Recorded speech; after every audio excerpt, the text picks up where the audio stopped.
cominciando da un omaggio a Caruso, vita e opere del tenore portate in scena al Teatro Orfeo di Taranto. Il servizio è di Salvatore Catapano. Una voce senza tempo, quella di Enrico Caruso, una vita dedicata interamente all'arte della lirica.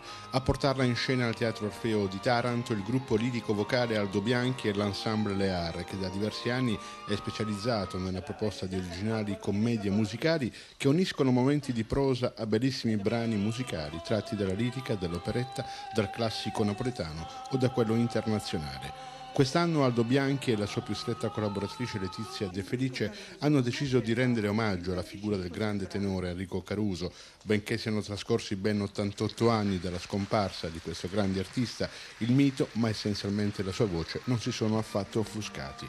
Lo spettacolo si apre con gli esordi musicali del giovane Enrico nella Napoli di fine Ottocento per proseguire con i successi artistici in terra d'America. Purtroppo la voce di Caruso si spense molto presto, appena a 48 anni, ma la sua voce è viva nei nostri ricordi e non è certamente la voce che ci perviene tramite i dischi che lui ha prodotto tantissimi anni fa, è stato il primo a registrare su disco, però la particolare voce di questo grande mito chiaramente ci affascina ancora.